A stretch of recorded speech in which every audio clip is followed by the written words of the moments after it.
The lead engineer called on a cold October morning in 1965. His first words were simple and direct. "We have a serious problem." He had spent 18 years working on dams, federal highways, and housing developments across the South. He had built two of the largest commercial complexes in Memphis. He had supervised crews of 40 men through deadlines that would have broken younger engineers. He was not the kind of man who picked up the phone without a reason. But now his voice was tight, almost unrecognizable to anyone who knew him. His name was Walter Henshaw. He was calling from a payphone outside the Harlan County Courthouse.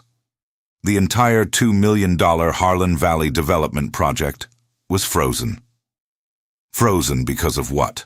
The senior partner asked from his office in Nashville. Because of a strip of land just over 4 feet wide and 600 feet long, cutting straight through the center of the planned construction site. Silence. Whose land is it? A woman's. How much does she want? She has not returned the call. Then came the part that nobody could quite believe. The woman had purchased that land back in September of 1962 for $12,000 on an afternoon when the entire bank laughed at her offer. $2 million was now sitting still because of a woman who had waited 3 years for exactly this moment. Her name was Linda May Callahan. She was 54 years old in 1962. She was 57 by the time the engineer made that phone call. She had buried her husband in 1959 and raised 3 daughters alone on a farm outside of the small town of Quincy in Harlan County, Tennessee. She had no formal education beyond the 8th grade. She had no business background. She had never owned a piece of property in her own name until that September afternoon at the bank auction. And nobody in the room that day, including the bank manager Harold Pruitt, including the auctioneer, including the 11 men in ties carrying leather briefcases, had any idea that the woman in the cotton dress and the simple bun was about to make the most patient and most strategically brilliant land purchase in the history of Harlan County. To understand how Linda May Callahan ended up at that auction, you have to go back 3 years before it happened. You have to go back to the kitchen of the Callahan farm on a Thursday night in November of 1958. The rain was hitting the tin roof in the slow, steady rhythm that means a system has settled in for the night. Robert Callahan was reading the Harlan County Sentinel at the kitchen table. He was 47 years old. He was a careful man, a fair man, the son of a Methodist preacher who had moved his family from Knoxville to Quincy in 1928 to take over a small congregation that had been losing members for 10 years. Robert had not become a preacher. He had become a farmer. He had bought the 142-acre Callahan place in 1936 with money he had saved working summers in a shoe factory in Nashville. He had married Linda May Henderson in 1934. She was 26. He was 23. They had 3 daughters. Carolyn was born in 1936. Frances was born in 1939. Margaret was born in 1942. Linda May had a habit that Robert had never fully understood, but had always respected. Every week after supper, after the dishes were dried and stacked, after the girls had gone to their rooms, Linda would pull open the bottom drawer of the kitchen cabinet and take out maps. County maps, zoning records, easement diagrams, property tax assessment rolls she had borrowed from the county clerk's office and copied by hand before returning them. While Robert read the newspaper, Linda would trace lines with a sharp pencil over graph paper, sometimes for 2 hours, sometimes for 3. Carolyn had asked her once, when she was 12, what her mother was doing. Linda had answered without looking up from the page. "I am paying attention, honey. That is all." It was on one of those Thursday nights in November of 1958 that Linda found something that made her stop halfway through a line, a road planning record from 1949. State Highway 7 was scheduled to be widened along its entire 14-mile stretch through Harlan County. To make room for the widening, the state had mapped a narrow 4-foot 2-inch corridor running along the eastern edge of the existing road, from the county line at the north to the bridge over Sutter Creek at the south. The corridor had been formally surveyed and registered in March of 1950. Construction was scheduled to begin in the autumn of 1953.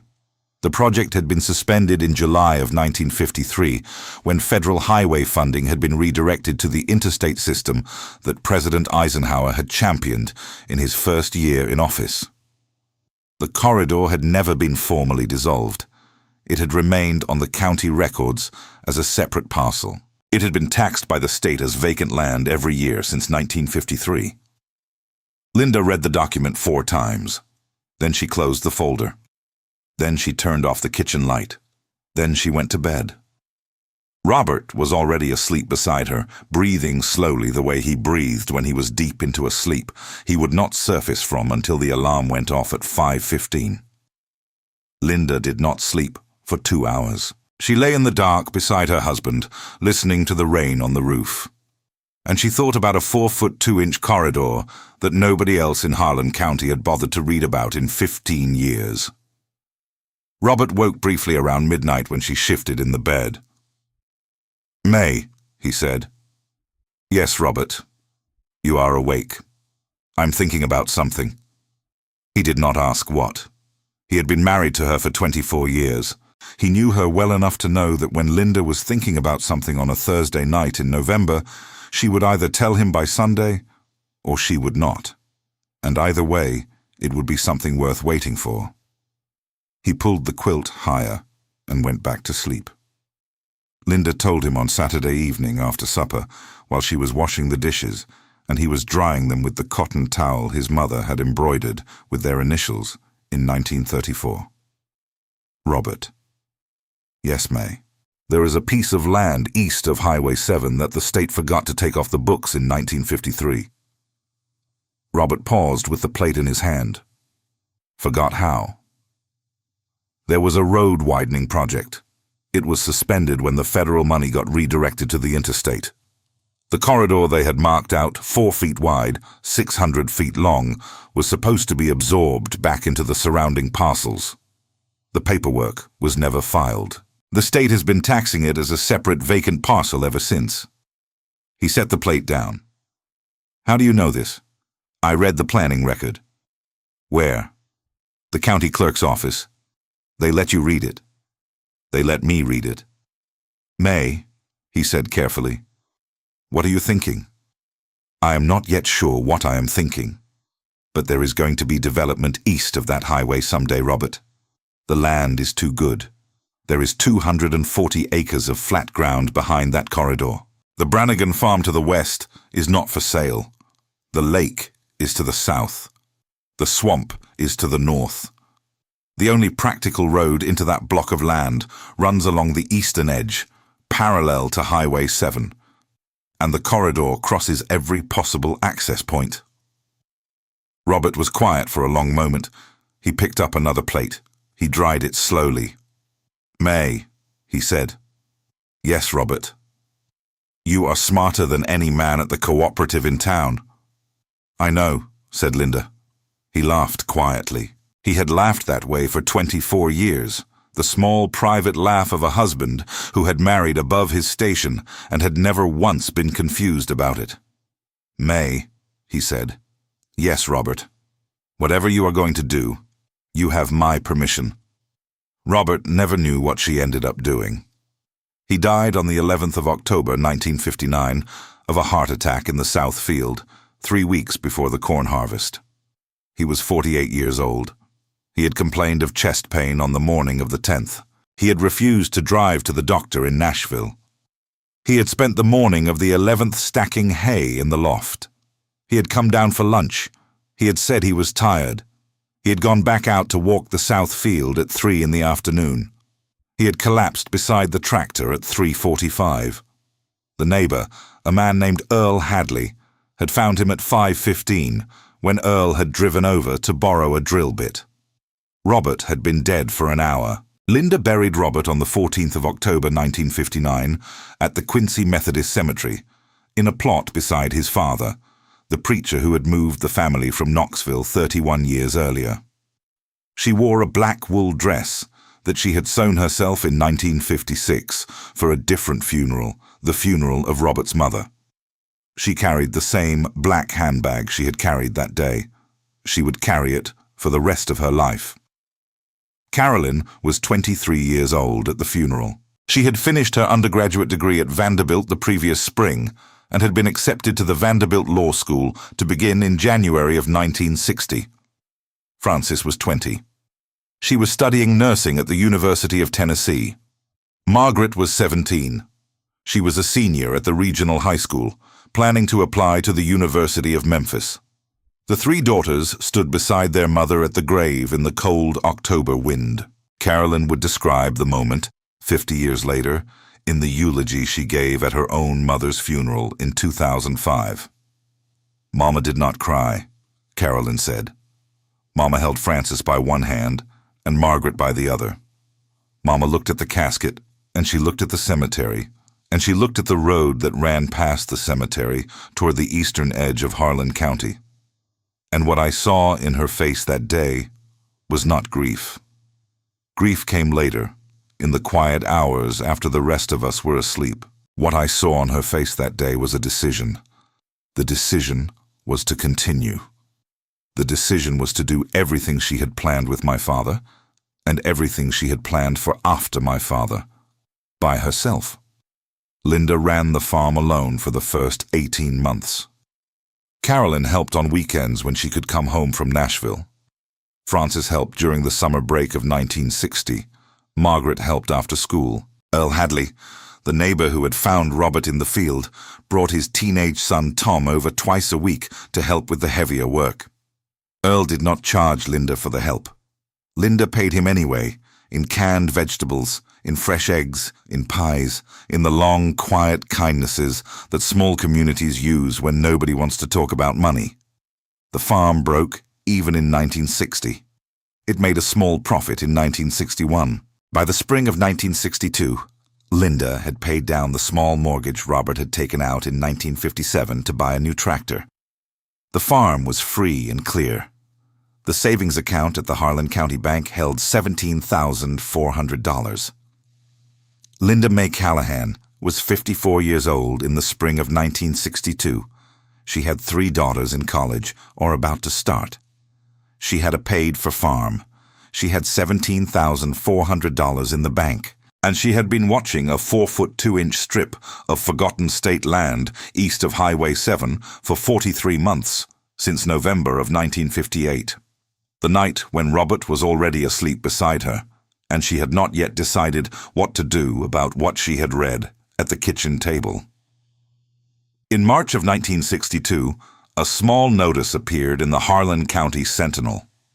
A company called Harlan Valley Development was seeking to acquire rural land along the eastern side of Highway 7 for commercial and residential development purposes.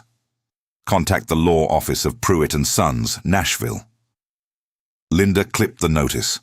She pasted it into the cloth-bound notebook she kept in the dresser drawer, the same drawer where she kept the girls' birth certificates and the deed to the farm and the photograph of her wedding day. Then she drove the 1956 Ford pickup truck Robert had bought, used from a man in Memphis, into Quincy, to the county clerk's office.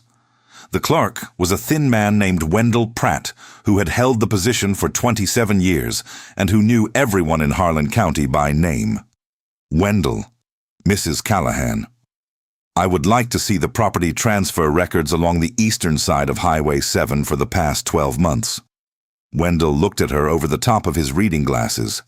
"May I ask why? I am curious about something." He did not press her. He had been a county clerk for 27 years. He had learned, somewhere in the first 5 of those years, that asking widows why they wanted records was usually a waste of time. He brought her the books. Linda spent the entire afternoon at the long wooden reading table in the back of the clerk's office. She read every transfer record. She wrote down every name. She wrote down every parcel. She wrote down every dollar amount. By 4:30 that afternoon, she had filled 6 pages of her cloth-bound notebook with handwritten notes. The pattern was clear. 120 acres had changed hands through 23 separate transactions in the previous 14 months, all of them registered to different names that traced back to a single LLC with a Nashville address. The address was the law office of Pruitt and Sons. Harlan Valley Development was assembling a very large puzzle. Linda drove home slowly. She fed the chickens. She made supper. She washed the dishes. She sat at the kitchen table with a cup of coffee and the cloth-bound notebook open in front of her, and she did the math she had been preparing to do for 43 months. 240 acres of flat ground behind the eastern edge of Highway 7. Lake to the south. Brannigan Farm to the west, not for sale. Swamp to the north, undrainable.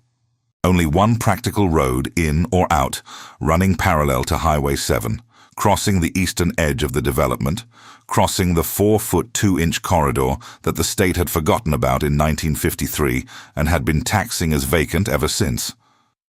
The bank was about to auction it. The notice had appeared in the same edition of the Harlan County Sentinel that had carried the Harlan Valley Development advertisement. Lot 11C. Auction date, the 3rd Saturday of September, 1962. Opening bid $8,000. Linda set her limit at $12,000. She had the cash in the savings account.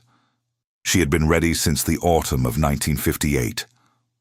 The auction was held in the back room of the Harlan County Bank on the 3rd Saturday of September 1962 at 11 o'clock in the morning. The room was hot and stuffy. 2 ceiling fans turned slowly overhead, doing almost nothing to move the heavy late summer air. About 12 people were scattered across the wooden chairs. Most of them were men in ties, carrying leather briefcases, wearing the bored expression of men who had seen it all before. There were 3 women in the room. 2 were the wives of bidders. The 3rd was Linda May Callahan. She sat in the middle of the room. She wore a cotton dress in a small blue floral print that she had sewn herself in 1959, 2 months before Robert's funeral. Her dark hair, now showing the first streaks of silver at the temples, was pinned in a simple bun. She carried the black handbag in her lap. She did not look at any of the other bidders. The auctioneer was a heavy-set man named Lloyd Maddox, who had been auctioning property in Harlan County for 31 years. He read the listings in the flat, tired voice of a man who had already read 40 before the 11 o'clock hour. Lot 7A, foreclosed home on Pine Street, opening bid $2,500. The lot sold for $4,000 to a man in the front row. Lot 8A, 3-acre parcel near the river, opening bid $1,200. Sold for $1,500 to a man in the back. Lot 9A, Lot 10A, Lot 11A, Lot 11B, Lot 11C. A strip of land measuring 4 feet and 2 inches in width, running 600 feet along the eastern boundary of State Highway 7. Opening bid $8,000. Nobody moved. The auctioneer looked out over the room with his glasses sliding down his nose. $8,000 for half a mile of weeds. Anyone? A hand went up. Middle of the room, cotton dress pressed with care. Dark hair pinned in a simple bun. 54 years old, eyes quiet and steady. Linda May Callahan. $8,000 to the lady right there. A voice from the back said 9. Linda did not blink. 10. The room turned toward her. 11. Linda waited 2 full seconds. 12,000. The gavel came down.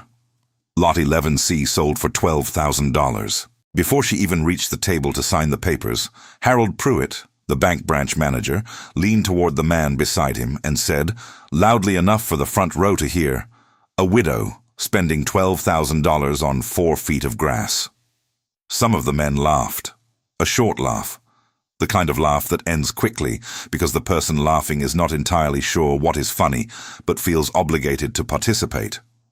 Linda heard every word. She signed the paper without rushing the pen. She folded her copy. She slipped it into the black handbag she had carried since her husband's funeral 3 years before. She walked out of the bank into the September sun. She drove home slowly. the way she always drove.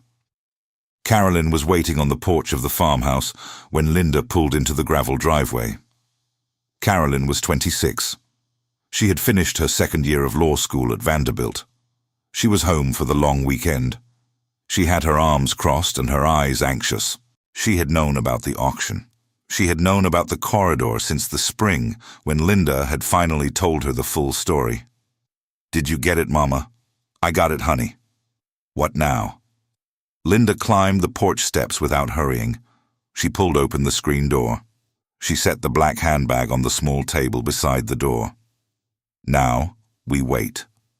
Carolyn was 26 and had already learned that when her mother said wait in that calm, particular voice, there was no point asking further. But she asked anyway. "How long?"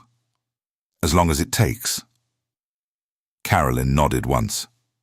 Then she went inside to warm up the supper Linda had left simmering on the stove that morning. Frances drove down from Knoxville that evening, where she was finishing her nursing program. Margaret was already home from the University of Memphis for the weekend. The 4 Callahan women had supper together at the kitchen table at 7 o'clock that night, the same table where Linda had read the road planning record in November of 1958. The same table where Robert had dried dishes with his mother's embroidered towel for 24 years. The supper was simple: pot roast, mashed potatoes, green beans Linda had canned in August, cornbread Frances had baked the previous afternoon and brought down from Knoxville. The 4 women ate quietly for the first 10 minutes. Then Margaret, who was 20 and who had her father's directness, set down her fork. "Mama." "Yes, Margaret. Tell us." Linda looked at her 3 daughters. She looked at Carolyn, who already knew everything, who was watching with the careful, steady eyes she had inherited entirely from her mother. She looked at Frances, who was 23, who was studying nursing because she had always wanted to help people who were dying, the way she had been unable to help her father in October of 1959. She looked at Margaret, who was the youngest, who looked the most like Robert, who had his quick directness and his short patience with anything that resembled mystery. Linda set down her own fork. "There is a piece of land east of Highway 7, she said. 4 feet wide, 600 feet long. The state forgot to dissolve it in 1953. I bought it today at the auction for $12,000.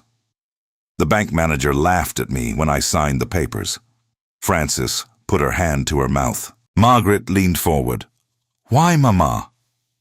"Because there is a development company in Nashville called Harlan Valley Development that has been buying up 240 acres of land east of that highway for the past 14 months. The development cannot be built without an access road. The only practical access road has to cross my 4-foot strip. They do not yet know that I own it. They will find out within 90 days. When they find out, they will offer me money to sell. I am going to refuse. I am going to keep refusing until they offer me what the strip is worth to them, which is many times what they will offer me at first." The 4 women were quiet for a long moment. Then Margaret said the question, "How much do you think they will eventually pay?" Linda picked up her fork. She took a small bite of the pot roast. "They will pay what we ask," she said, "as long as we are patient enough to wait for the moment when they have no other choice. That is what your father would have called the right moment." Frances was crying quietly. She had not been crying about the land. She had been crying about her father, who had been gone for almost 3 years, who had not lived to see this, who would have laughed his small private laugh at the kitchen table that night and said something like, "May, you are going to do exactly what you said you were going to do, and I am going to enjoy watching every minute of it." Linda reached across the table and took Frances's hand. "Your father knew," she said. Frances looked up. "He knew. I told him in November of 1958, the night I found the planning record. He never knew the auction was coming because the auction was not announced until last March. But he knew there was something east of Highway 7 that I was watching. He told me on a Saturday evening while we were washing dishes. He told me whatever I was going to do, I had his permission." Frances nodded. She wiped her eyes with the napkin. Carolyn was looking at her mother with an expression that was not quite pride and not quite something else. It was the expression of a young woman who had just understood that her mother had been planning something for almost 4 years, that her mother had been a different person all those years than the rest of the world had taken her for, and that her mother was about to do something that would change the financial future of every Callahan woman at the table. The 4 women finished supper at 7:45. They washed the dishes together. The girls drove Frances back to the highway to catch the late bus to Knoxville. Linda went to bed at 9. She did not sleep until almost midnight. She did not sleep because she was excited. She slept badly because she knew that the next phase of the work was about to begin, and she was still not entirely sure how long it would last. The next phase lasted 3 years. Linda tended to Lot 11C, the same way she tended to everything else she owned. Once a month, on the first Saturday, she drove the 1956 Ford pickup out to the eastern edge of Highway 7 and walked the full 600 feet of the strip from the cement post she had set at the north corner to the cement post she had set at the south corner. She checked the wooden stakes she had set every 50 feet. She pulled weeds. She picked up trash that had been thrown from passing cars. She did not put up a sign. She did not put up a fence. She paid her annual property taxes, $22, always on time, always in person at the county clerk's counter. To anyone passing on Highway 7, the strip looked like nothing more than a grass shoulder beside the road, with no sign that it belonged to anyone at all. To Linda, it was unfinished business, waiting for the right moment. The first offer came on a Tuesday afternoon in April of 1964, 20 months after the auction. A young man in a dark suit drove up the gravel driveway in a new Buick. He had slicked back hair and a leather portfolio. He introduced himself as Lawrence Beck, junior associate at a Nashville real estate firm. He said his client was authorized to offer $60,000 for Lot 11C. Cash payment within 30 days. Linda invited him in. She offered him a glass of cold, sweet tea. She offered him a slice of the lemon pound cake she had made the day before. She listened to everything he said. He talked for 9 minutes. He explained that his client had been assembling parcels in the area for some time. He explained that Lot 11C was an awkward parcel that had no productive use to anyone, but that his client wished to purchase it as part of a larger consolidation. He emphasized that $60,000 was a generous offer. He emphasized that the offer would not stay open indefinitely. When he had finished, Linda smiled politely and said she was not interested. Lawrence Beck looked at her for a moment. "The number could go higher," he said. "I am sure it could," said Linda. She thanked him for the cake. She walked him to the door. She watched him drive away. Carolyn had been sitting in the living room the entire time. She came to the kitchen door after the Buick had disappeared down the road. $60,000, Mama. Linda was rinsing the tea glasses at the sink. "That is a lot of money," she said. "And you still said no." "I did." Carolyn was quiet for a moment. Then she went to fold the laundry. She did not ask again. The second offer came in October of 1964. A representative of the Harlan County government drove out to the farm with a formal purchase offer of $95,000. The county argued in a typed 2-page memo that the corridor might be useful for future infrastructure plans, including a possible water main that the county was considering for the eastern part of the township. Linda read the entire memo at the kitchen table while the county representative drank coffee. She thanked him. She walked him to the door. She mailed a formal letter of refusal 3 days later, drafted by Carolyn, who was now in her final year of law school at Vanderbilt and who had begun to specialize in real estate law. The county did not follow up. The third offer came in February of 1965. Harlan Valley Development finally made contact directly. They sent an attorney named Thomas Whitfield.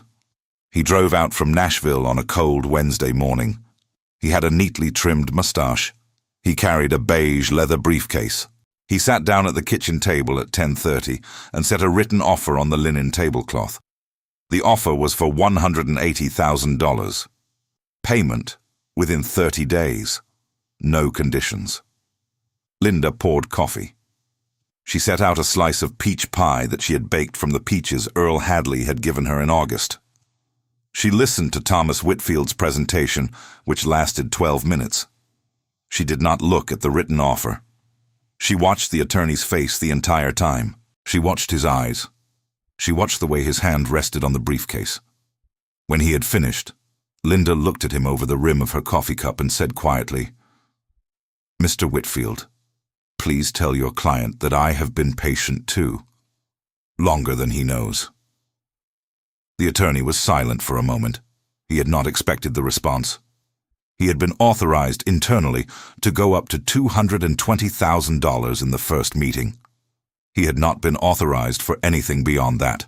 "Mrs. Callahan," he said carefully, "my client is prepared to be flexible." "I am not prepared to sell," said Linda. "Mrs. Callahan, the offer is generous. I understand that. May I ask what number would be acceptable to you?" Linda set down her coffee cup. "Mr. Whitfield," she said, "the question is not what number is acceptable to me. The question is what your client is willing to do when he realizes that he cannot build his project without my permission. I am not selling Lot 11C, not for $180,000, not for $250,000, not for any number your client comes back with in the next 6 months. I am willing to negotiate something else. But it is not a sale. I would like you to take that information back to your client, please." Thomas Whitfield left with his briefcase and most of the peach pie still on the plate. Linda opened the cloth-bound notebook and wrote down the date. She wrote down the attorney's name. She wrote down the amount offered. She wrote 3 words below it. "Not yet. Keep waiting." The fourth offer never came as a formal offer. What came instead, in the spring of 1965, was the formal site plan submission to the Harlan County Planning Department. Harlan Valley Development had been working toward this submission for 2 years. The plan was ambitious. 240 acres east of Highway 7. A mixed-use development with a commercial center at the heart of the project, 3 rings of housing radiating outward from the commercial center, a recreational area near the lake, and a main access road designed to open onto Highway 7 simultaneously with the rest of the project. The submission filled 3 thick binders. It included engineering reports. It included environmental assessments. It included financial projections. It included letters of commitment from 3 Memphis banks and 1 Nashville insurance company. The total invested capital, by the date of the submission in April of 1965, was approximately $1,200,000. The total projected investment, including construction, was just over $2 million. Most people in Quincy who heard about the plan saw progress. They saw new jobs. They saw construction crews. They saw the possibility of new tax revenue for the county. Linda Callahan saw the paperwork. She drove to the county planning office on the first Tuesday in May. She asked the clerk, a young woman named Bonnie Pratt, who was Wendell Pratt's daughter and who had taken over the position 6 months earlier when Wendell had retired, to see the licensing file for the Harlan Valley Development Project. Bonnie brought her the binders. Linda read for 2 hours. She wanted only 1 page, the page with the site access plan, the page with the road widths, the entry points, the easement requirements. And there it was. The main access road for the entire 240-acre development, the only road that would carry construction traffic during the build, the only road that would carry residents and customers after the project opened, ran directly along the eastern edge of the development, parallel to Highway 7, crossing 600 feet of Lot 11C, 4 feet and 2 inches wide. Linda's land. She folded the page in her notebook. She thanked Bonnie. She drove home slowly. That evening she called Carolyn at the small law office Carolyn had opened in Nashville 6 months earlier. "Carolyn, I need you to look at something." "What kind of something, Mama?" "A licensing application." There was a pause on the line. "Lot 11C. Linda smiled. "You remember. "You showed me the records when I was 12 years old," said Carolyn. "You said one day it would matter." Linda looked out the kitchen window at the dark field. That day is here. Carolyn drove out to the farm that weekend. She spread the licensing file across the kitchen table. Next to it sat the original deed from September of 1962. And next to that, Linda's cloth-bound notebook. 3 years of dates, names, rejected offers, and careful observations in small, neat handwriting. Carolyn read everything without speaking. Then she looked up. "Mama, their entire access road runs straight through your land. I know. They cannot build a single thing without it. I know. Do they know it is yours? They will figure it out within 5 days of looking." "Then the question is what we do when they call," Carolyn said. Linda leaned back in her chair.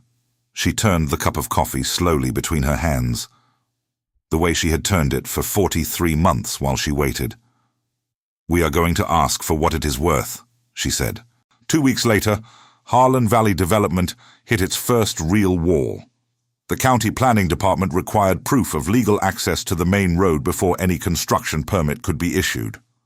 The Harlan Valley attorneys assumed the requirement was routine. They began tracing the title to Lot 11C. It took 5 days. 5 days to find what Linda had known for 3 years.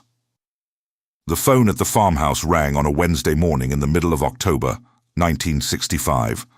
Linda was in the backyard hanging laundry on the line. The fall air was crisp. The leaves on the maple tree behind the house had just begun to turn. Carolyn had driven down from Nashville the night before, anticipating the call. She came to the back door.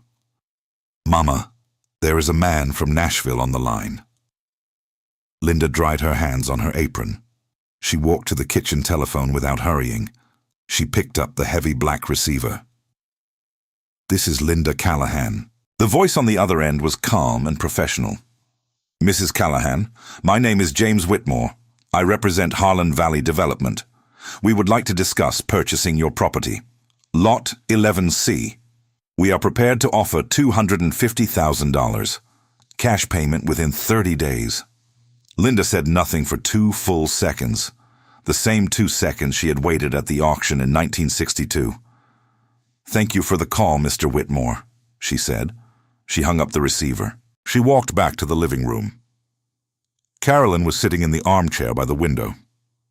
$250,000, said Linda. "What did you say to him?" "I thanked him for the call." Carolyn closed her eyes for a moment, then opened them. "What do you want, Mama?" Linda looked out the window toward Highway 7, where the strip of grass she had kept for 3 years sat quiet along the road. "I do not want to sell it." "Then what do you want?" "I want what it is worth to them, not what they are offering." Carolyn took a slow breath. "Then let me make a call first thing tomorrow." Harlan Valley Development was about to learn the difference between price and value. Carolyn Callahan had practiced real estate law for almost 3 years by the autumn of 1965. She had handled 27 cases in her first year. She had handled 43 in her second year. She had taken on 4 partners in 1964, and the firm was growing. But she had grown up listening to her mother talk about easement records, county maps, and patience the way other children listened to bedtime stories.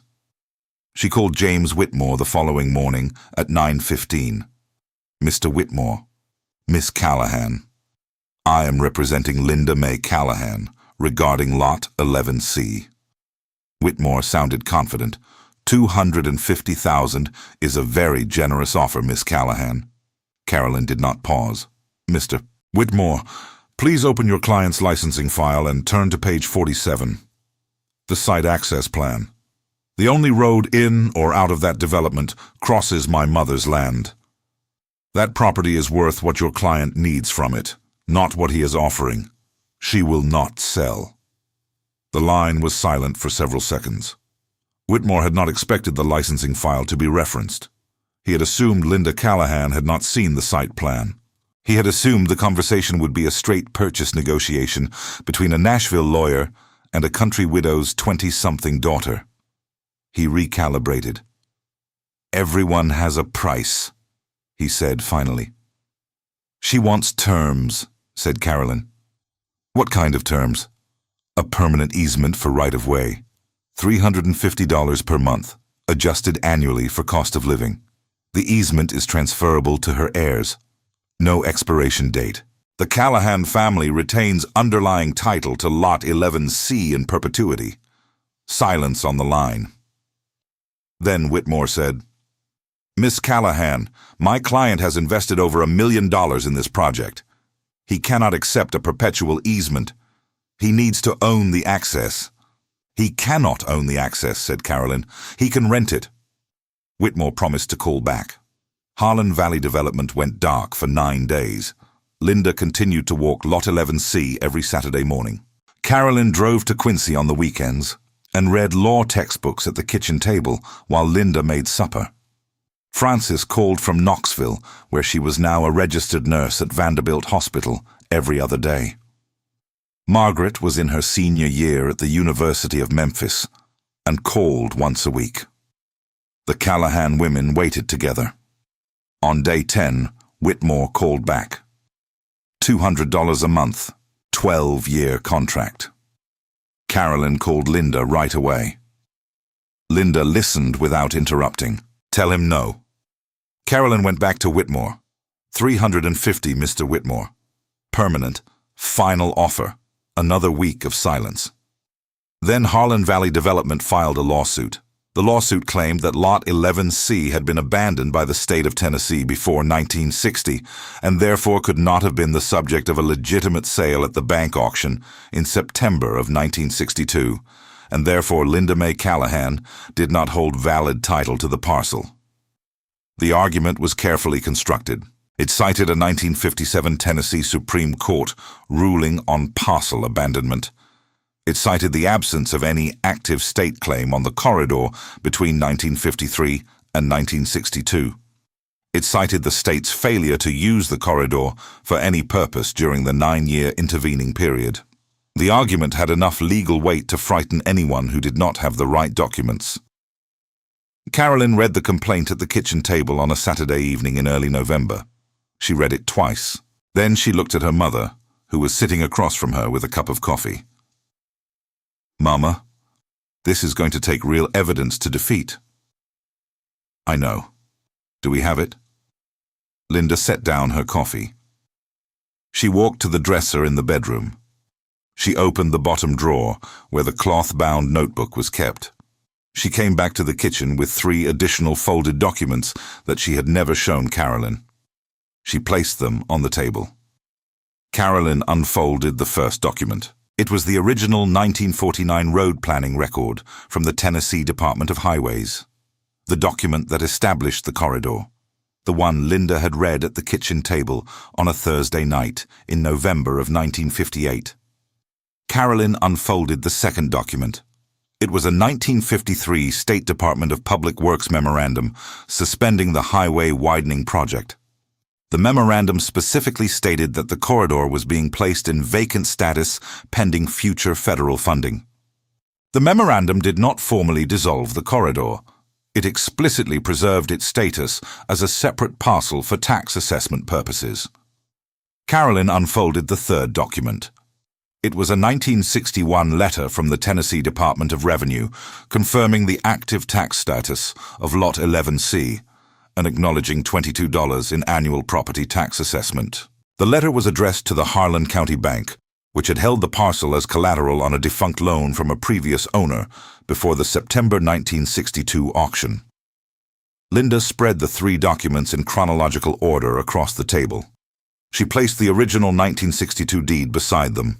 She placed 12 consecutive years of state tax records beside the deed. She placed every offer letter she had ever received beside the tax records. Carolyn looked at the documents for a long time. Mama, where did you get these? Linda smiled. The road planning record was at the county clerk's office in 1958. I copied it by hand. The 1953 memorandum was in the county records also. I copied it the same week. The 1961 letter from the Department of Revenue was sent to the bank. I asked the bank for a copy in March of 1962, before the auction. They gave it to me without asking why. Carolyn was quiet for a long moment. "Mama," said Carolyn. "Yes, Carolyn. You have been preparing for this lawsuit for 7 years." Linda picked up her coffee cup. "I have been preparing for this conversation," she said. "The lawsuit was a possibility I had to be ready for." Carolyn organized the documents into a hearing brief over the next 11 days. The hearing was scheduled for the second Monday of December 1965 at the Harlan County Courthouse in Quincy. The Harlan Valley Development attorney was a Nashville senior partner named Albert Croft, 62 years old, 34 years of real estate litigation experience. He had won 87% of his cases over the previous decade. He arrived at the courthouse with a junior associate and a leather satchel full of supporting briefs. Carolyn arrived alone. She was 29.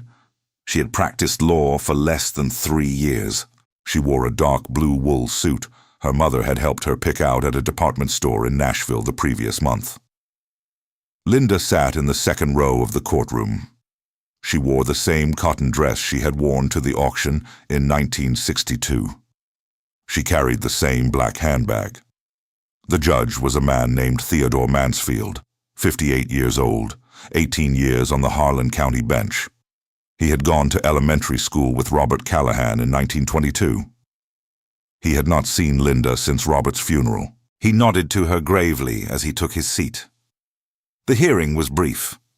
Albert Croft spoke first for 12 minutes, arguing parcel abandonment and unclear chain of title. He cited the 1957 Tennessee Supreme Court ruling. He emphasized the absence of any state action on the corridor between 1953 and 1962. He concluded by requesting that the court declare Lot 11C abandoned property and void Linda Callahan's deed. Carolyn rose. She placed 3 documents before Judge Mansfield: the 1949 road planning record establishing the corridor, the 1953 state memorandum suspending the project without formal dissolution and explicitly preserving the parcel for tax purposes, and 12 years of tax records showing Lot 11C assessed as an independent taxable parcel. She said only one thing to the judge: "Your Honor, you cannot claim abandonment of a parcel that the state itself taxed for 12 consecutive years and never formally removed from the records. The state's continuous taxation is proof of the state's continuous recognition." The judge reviewed the documents in silence for nearly 4 minutes. Then he looked at Albert Croft. "Mr. Croft, do you dispute these tax assessments?" Croft hesitated. He looked at his junior associate.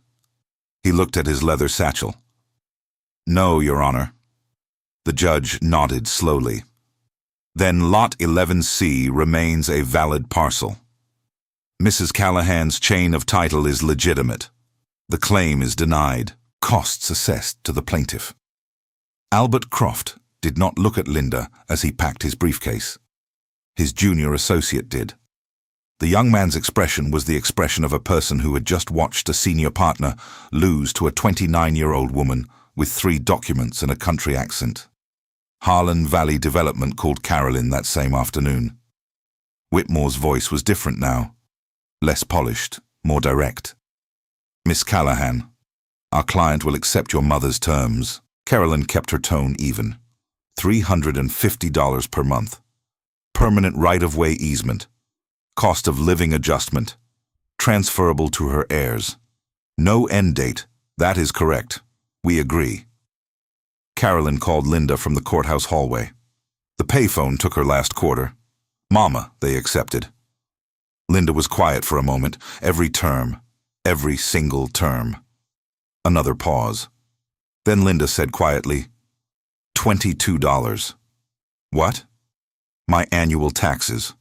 $22 a year for 3 years. Now worth more than $4,000 a year, every year, for the rest of my life, and for the rest of yours, and Francis's, and Margaret's." Carolyn smiled to herself in the courthouse hallway without saying anything out loud. 3 weeks later, the agreement was signed at the county clerk's office. Linda filed the document herself, black handbag on her arm, using the same fountain pen she had bought the week of her wedding 31 years earlier. Bonnie Pratt notarized the agreement. Bonnie did not look up at Linda when she stamped the document. She did not need to. She had been hearing about Lot 11C from her father since 1958. Linda walked outside into the December sun. She got into the 1956 Ford pickup. She opened the cloth-bound notebook to the last page. She wrote one single line, December 1965. Done. Harold Pruitt, the bank manager who had laughed out loud in the stuffy September room 3 years earlier, read about the agreement in the Harlan County Sentinel 2 weeks later. He sat at his kitchen table with his coffee cup stopped halfway to his mouth for a good long while. He did not laugh this time. Linda never knew, and would never have cared. Lot 11C continued to generate $350 per month for the Callahan family from December of 1965 onward. The cost of living adjustment, written into the original easement, brought the monthly payment to $420 by 1970, $590 by 1975, $840 by 1980.